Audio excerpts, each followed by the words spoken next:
11ª giornata del campionato di Serie A.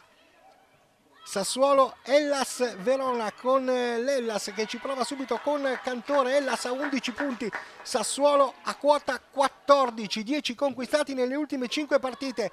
Il colpo di testa di Kamila Dubkova e la parata di Forcinella.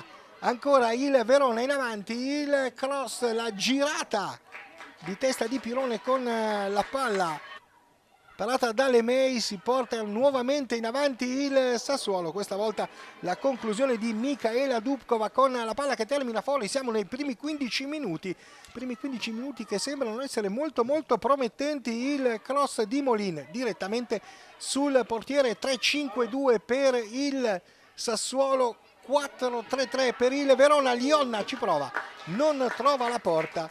Si rimane così sullo 0-0. Fuori Enrico, dentro Ferrato al 23esimo e il Sassuolo cambia marcia. Il cross di Pondini, la parata del portiere Forcinella. Si passa al 3-4-1-2. Il corner con il colpo di testa di Filangieri, poi Pugnali la mette dentro, allontana in qualche modo Bardin. Prova a ripartire il Verona, ma il pericolo viene evitato. L'1 contro 1 di Lionna, vuole il fondo, se ne va Lionna, il cross è sola, Pirone nell'area piccola.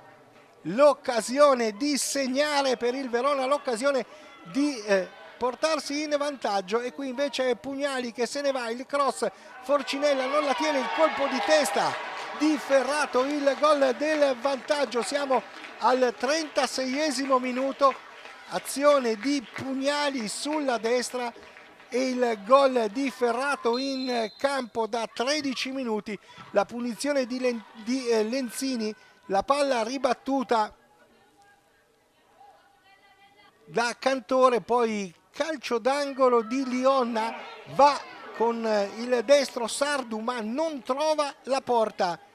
Primo tempo che ha ancora comunque qualcosa da dire con Ferrato. L'appoggio per Sabatino, poi Pugnali, traversa, porta vuota, colpo di testa, 2-0.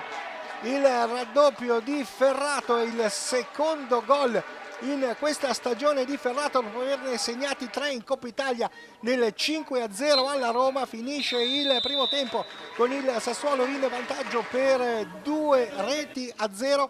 Non ci sono sostituzioni inizio ripresa, ma c'è il Verona che parte forte e di fatto segna subito con Cantore. Il terzo gol stagionale di Cantore servito da Ledri. Il gol dell'attaccante, 2-1 al 48esimo minuto. Un minuto più tardi però Ferrato se ne va davanti alla porta vuota, mette palla in rete. È il minuto numero 49, si torna in vantaggio di 2 gol per il Sassuolo, 3-1. La conclusione di Pugnali con la palla fuori. Inquadratura per Sabatino e qui Lionna ancora entra in area, il tocco per Cantore, la gran parata di Lemay.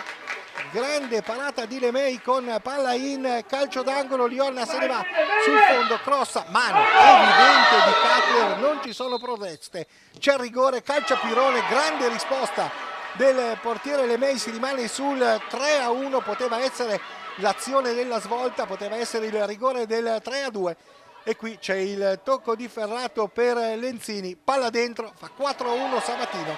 Siamo giunti all'85esimo minuto e il gol questo che fissa il risultato finale, l'8º gol in stagione per Sabatino. Intuizioni di Ferrato, palla per Lenzini, il gol di Sabatino che poi ha l'occasione di segnare anche la quinta rete del Sassuolo, ma 2 volte risponde benissimo Forcinella. Il Sassuolo vince 4-1 contro l'Hellas Verona.